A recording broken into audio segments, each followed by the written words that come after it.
Ғұмыр ғайып, уақыт зымыран. Ардақты әкеміз асыл ол, жаны жайсаң жан. Айдарбек Несіпбайұлының бұл өмірден өткеніне де 30 жыл толып үлгеріпті.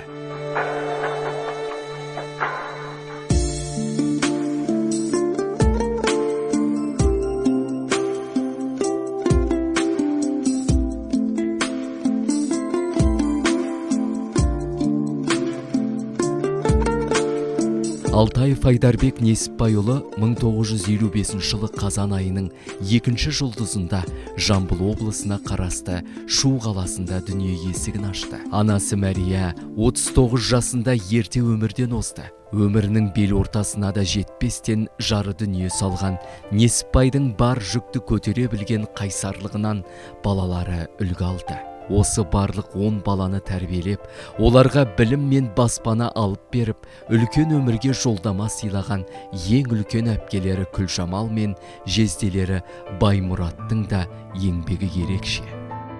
Мектеп бітіргеннен кейін Айдарбек маған келді. Келген жылы Алматыпромстройдың Су 25-не жұмысқа орналастырдым. Сол жұмысынан Айдарбекке меншінен кірпіш үйінен квартира бөлінді. Сол бақ құрылысы басталғанда Айдарбек прораб болып Баймұраттың станциясында жұмыс істеді. Бір жылы қаңтар айында бір қатты суық күнде начальник главка объезге шығыпты. Енді начальник главка объезге шыққанда міндетті түрде барлық станциялардың бастығы ол кісіні қарсы алып жұмыстарын көрсету керек қой. Сонда баққа барса барлық станциялардың ішінен тек қана Баймұраттың жұмысшылары Айдарбектің қорасындағы жұмысшылар жұмыс істеп жатыр екен. Айдарбек бетон қабылдап жатыр екен. Сонда начальник главка сұрапты Баймұраттан: мына жігіт сенде кім болып істейді деп. Менде прораб болып істейді депті. Фамилиясы кім депті. Фамилиясы Алтаев депті. Сонда айтыпты: вот настоящий, будущий начальник главка депті. Бірақ та Алла тағала начальник главка жеткізбеді. 39 жасында өмірден озып кетті. Енді Гүлсара келініміз балаларға жақсы тәлім тәрбие беріп оқытып, әйтеуір қызыл қияға, ұлын ұяға қондырып, қазір бірнеше көпсінбес немеренің әжесі болып отыр. Бәріміз Гүлсараны сыйлаймыз. Себебі бізден еш уақытта қол үзген жоқ. Өте жылы қарым-қатынаста. Алтаев Айдарбек ұлы жүзге енетін Дулат руының Қасқарау бөлімінің тумасы. Айдарбектің бауырларының есімдері Сайлау, Болат, Күлжамал, Айдаркүл, Айткүл, Кемал. Айдар әрқайсысы өз алдына бір төбе, һәм биік белес. Барлығы да елге елеулі, халыққа қалаулы отбасы бола білді.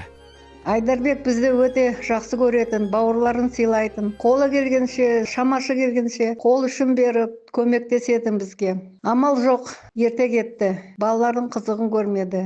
Айдарбек көрмеген қызықты Гүлсара көрсін, Камиля мен Елнар көрсін, немерелері көрсін. Біз Айдарбек сені ешқашан ұмытпаймыз. Иманың жолдас болсын. Беріп атқан астарын қабыл болсын.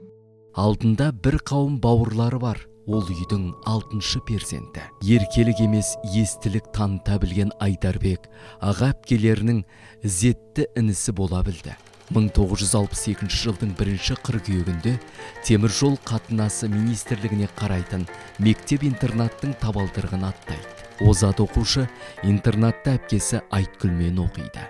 Айдарбек, мой братишка, был очень добрым, любил читать, но иногда мог и пошалить. Например, когда грузовая машина с арбузами на повороте замедляла ход, Саша и мальчишки запрыгивали на эту машину и скидывали арбузы.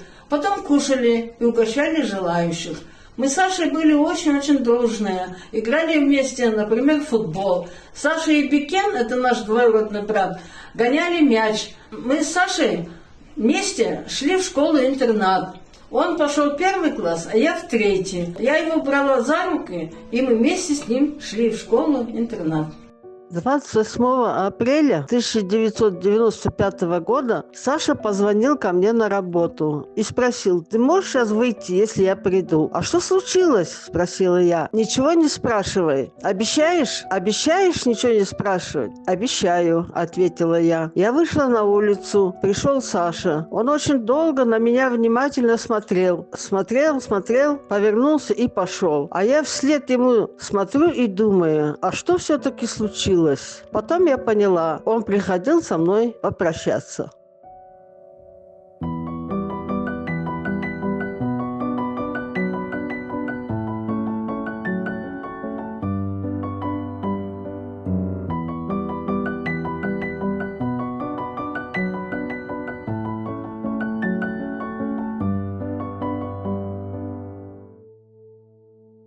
Екі мың 14 жылы ең сүйікті әпкесінің түсінде Айдарбек оған ұлым Елнар жақын арада үйленеді деп сүйінші сұрағандай аян береді. Ал бұл түстің шындыққа ұласқанына қарап таң қалмау мүмкін емес. Арада 2 ай өткен соң Елнар расымен де шаңырақ көтереді. Я Айдарбек пен сүйікті әпкесі Айткүлдің арасында бір тылсым көзге көрінбес байланыс бардай сезіледі де тұрады. Өйткені мұндай оқиға бір рет қана емес, бірнеше рет қайталанған. Олы Елнардың тұңғышы 12 маусымда, яғни Айткүл әпкесінің дәл туған күнінде іңгәлап жарық дүниеге келді. Әпкесі болса оған Әмір деп есімін қойды.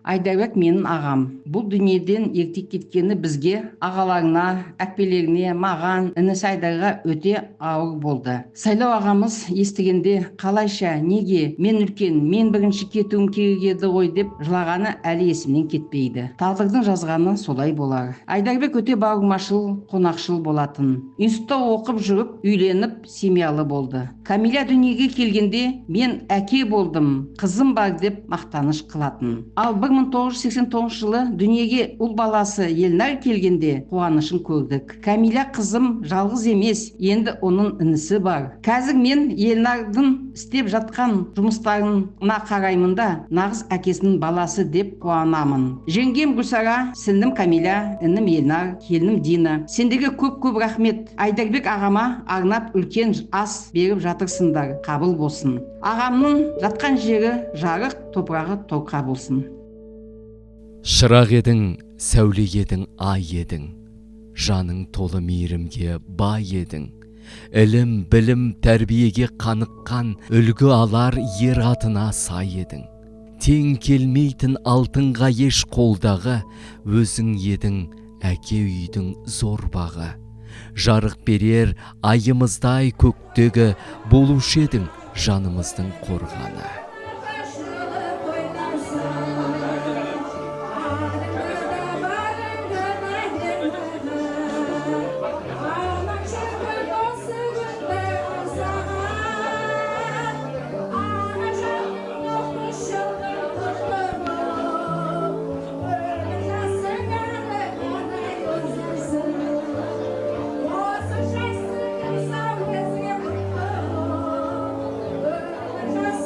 Айдарбек кішкентай кезінен бастап сол шыншыл болатын, әділетті болатын, ақылды болатын, еңбекқор болатын, жұмыстан қорықпайтын. Шердің астына, қойдың астына қиларын шығарып, астын тазалап, су тасып, шөп шауып, ағаш жарып, малға су беріп, үйге су тасып, сонда жұмысқа тартатын, жұмысқа баулитын. Орыс балалар көп болғаннан кейін бе білмеймін, Сашканы бала кезден Айдарбекті бәріміз семьямызды Саша дейтінбіз. Сашка ағам мені неменеге үйретті, кітап оқуға үйретті, шахмат ойнауға үйретті. Өтірік айтпа дейтін маған. Пұшық, басымды кеш болса өтірік айтпа, шын айт дейтін. Мені пұшық дейтін, Айдашка дейтін, пұшық дейтін. О дяде Саше я могу говорить многое. Он был тогда еще студентом, и я помню его молодым, красивым, с невероятным чувством юмора, с таким проницательным взглядом. Дядя Саша был очень педантичным человеком, он очень любил порядок во всем, порядок в доме, в своих бумагах, в одежде. Все должно было быть идеально. И прическа, и рубашка, и брюки, и обувь. И для меня он был настолько красивым, таким, знаете, а-ля Миронов в казахском варианте.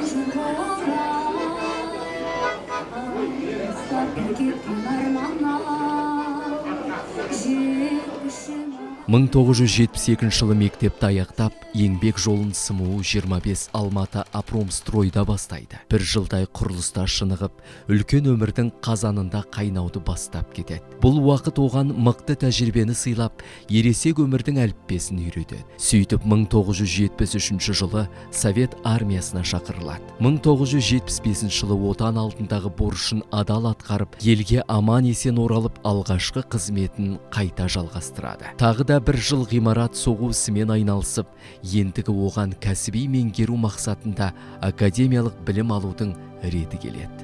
Практикадан бастаған оған бұл мамандықтың оқуына түсу қызықты болары сөзсіз еді. Содан 1976 жыл сол СМУ мекемесінің жолдамасымен Ленин атындағы политехникалық институтының құрылыс факультетіне түседі.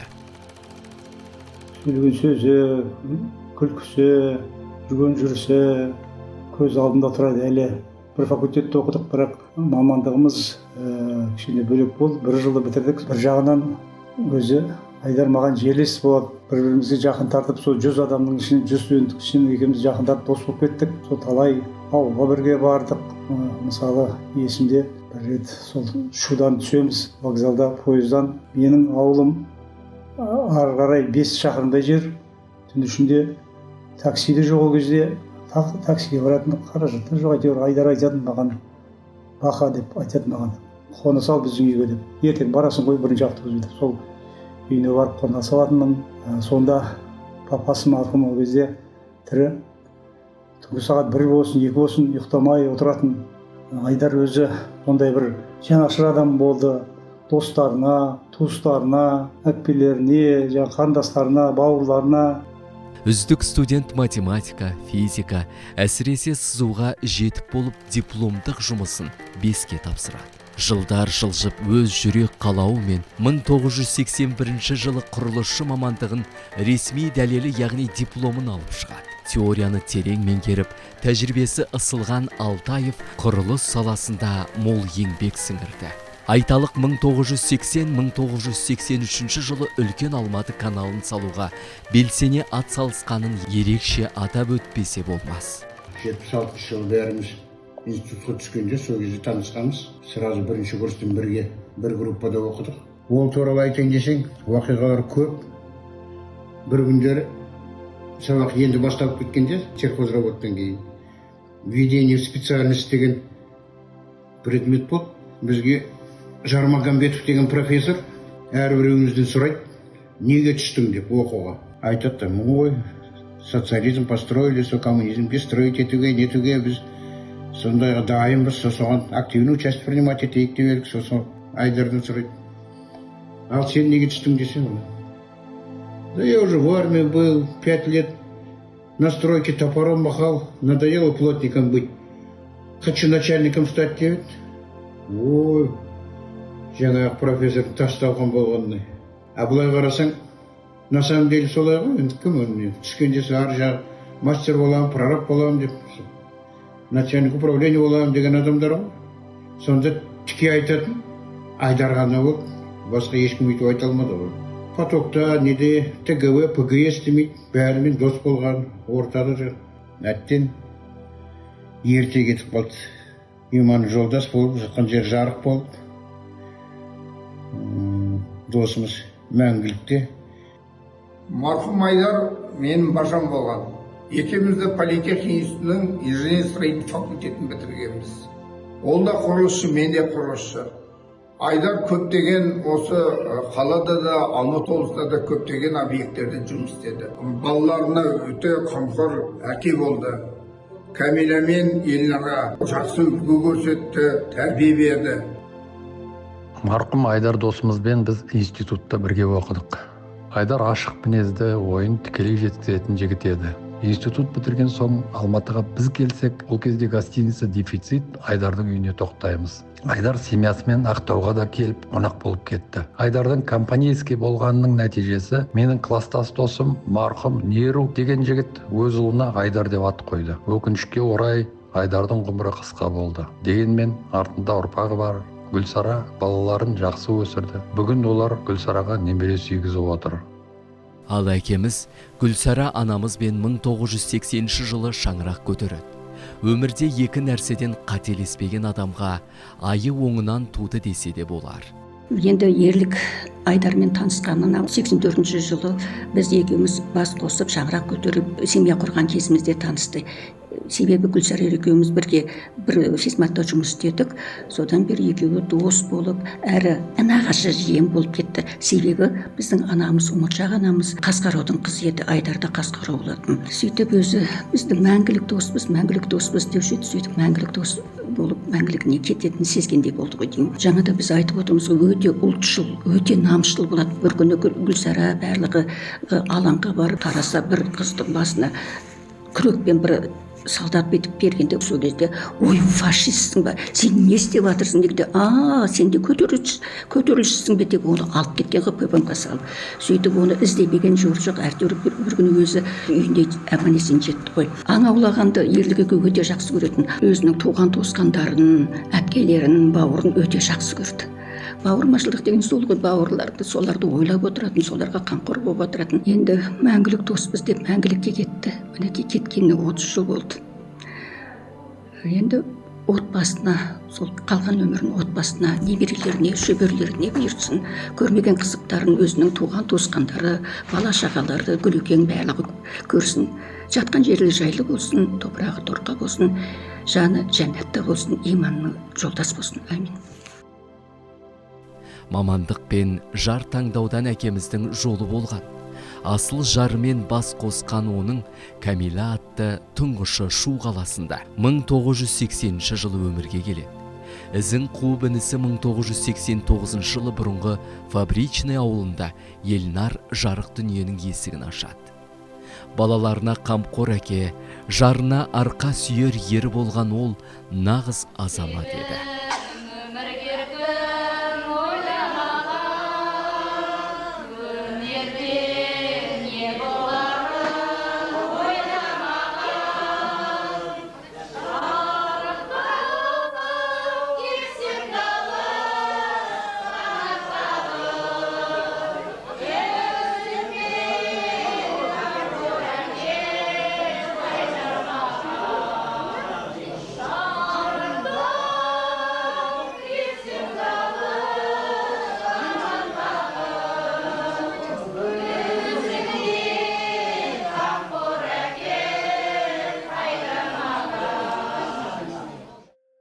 Мен әкем Алтаев Айдарбек туралы естеліктерімді орыс тілінде айтсам деп едім. Айып етпеңіздер. Наш с Эльнаром отец Алтаев Айдарбек очень любил читать. С детства вся мировая классика была у нас дома. Папа всегда читал Дюму, Айтматова, Ауэзова, Пушкина, Гоголя, Чехова, Лермонтова. Когда папа ходил в гости, он первым делом проходил в библиотеку или в гостиную в поисках ему интересной книги. Папа был очень верным другом, преданным другом. Двери нашей двухкомнатной квартиры в Коктем-2 всегда были открыты для его друзей, для маминых, для папиных родственников, для друзей. У нас была двухкомнатная маленькая квартира, и вот сейчас, как я помню, у нас всю жизнь была толпа абитуриентов, толпа студентов, толпа гостей, родственников. И папа всегда их встречал с такими распростертыми объятиями, брал свой матрас и уходил на балкон. О папе я могу что еще сказать. Папа был замечательным братом, очень трепетно относился к своим сестрам, очень опекал их, очень заботился о них. Если, например, с аула нам передавали мясо, папа всегда делил на ровные части и отвозил своим сестрам, своему брату Айдару и говорил: «Гулеке, пушықта үш бала бар, пушыққа апарып берейік». Даже вот баночку варенья маленькую он был готов разделить со своими сестрами, со своим братом. Я хочу сейчас от имени нашей семьи, от Эльнара имени, от мамы, от своего имени сказать огромное спасибо папиным сестрам, которые оказали нам моральную, материальную поддержку в разные периоды нашей жизни. Хочу поблагодарить маму. Она дала нам путевку во взрослую жизнь. дала нам высшее образование. Это сейчас я понимаю, что маме было очень тяжело. Она работала на 2-3 работах. Я Эльнара утром, он маленький, у нас разница 10 лет. Утром я его отводила в садик. Вечером садика забирала, руками все вещи его стирала, готовила кушать. Вот. И мы выросли с ним вместе. Мама до 11, до 10 ночи была на работе. Сегодняшний ас, у нас главный спонсор — это Алтаев Эльнар. Хочу спасибо ему сказать за идею. Вот. Папа был очень большим патриотом своей страны. Он всегда мечтал, чтобы мы с Эльнаром разговаривали по-казахски. Меня отдал в казахский садик, в казахскую школу. Приносил газеты на казахском, мама ему читала и переводила. Папа был настолько патриотом своей страны, что в 1986 году заступился за студентов казахов, и его закрыли на несколько дней в РУВД. Папа всегда говорил правду, и нам тоже говорил. Что бы ни случилось, всегда говорите правду. Со своих командировок папа всегда привозил нам книги. Но имя Айдарбек, оно не забыто, оно не будет никогда забыто, потому что Эльнара дети носят эту фамилию. Старшие двое, Амир и Амина, по просьбе Жамалапа стали Алтаевыми, Амре и Зире Айдарбек. Хочу всем пожелать здоровья, будьте счастливы, будьте здоровы. Всем хочу спасибо сказать, кто сегодня пришел, разделил с нами эту дату. Папе бы исполнилось 70 лет, со дня смерти 30 лет. Вот. Будьте все счастливы, будьте все здоровы. Спасибо вам большое.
Бізге өмірдің қымбатты құндылықтарын үйреткеніңіз үшін рахмет, әке. Жұбайына арқа сүйер ері бола білгеніңізге алғыс. Еліңе, туыс туған дос-жарандарына жасаған әрбір әрекетіңізге тек ризашылығымызды білдіреміз.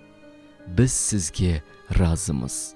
Маңайына жақсылықтың дәнін сеуіп жүретін, өзі іскер жанұясы мен еліне адал еңбек сіңірген адам еді. Сондықтан болар, оның ізі мен есімі ғасыр өтсе де ұрпақтарының есінде қала берері анық. Лайым солай болғай. Бүгінде Айдарбектің ізін Елнар Айдарбекұлы мен Дина Айдарбек қызы және олардан тараған 4 немерелері жалғастыруда. Бір қызығы осы отбасының келіні Динаның әкесінің есімі де Айдарбек екен. Әмір мен Әмина Алтаев тегінде болса, Әміре мен Зере Айдарбек есімін еш өшірмей жаңғыртуда. Айдарбек Алматы қаласына қарасты Кеңсай бір зиратында әкесі Несіпбайдың жанында жатыр. Бұл жерден тарихи тұлғаларға Дін Мұхаммед Қонаев, Бауыржан Момышұлы, Ілияс Есенберлин және тағы басқаларға орын бұйырған екен. Марқұмға Құран бағыштау барша мұсылманның асыл парыз емес пе? Әрі тірі жанға өлімді еске сап, күйбең тіршіліктен сол сәтте бір саты жоғары тұруды еске салатындай. Ал артында мол із қалдырған адамның ісі тірі жанға уақыт пен өмірді текке өткізбеуге шақырады. Айдарбек Несіпбайұлының жатқан жері жарық, пейіште нұры шалқығай дейміз. Сіз біздер үшін тек бауыр, жар, әке ғана емес, шынайы өмір мектебі болдыңыз. Сізден алған өмірлік сабақтар адалдық пен еңбекқорлық, қамқорлық пен парасаттылық бізге әрдайым үлгі.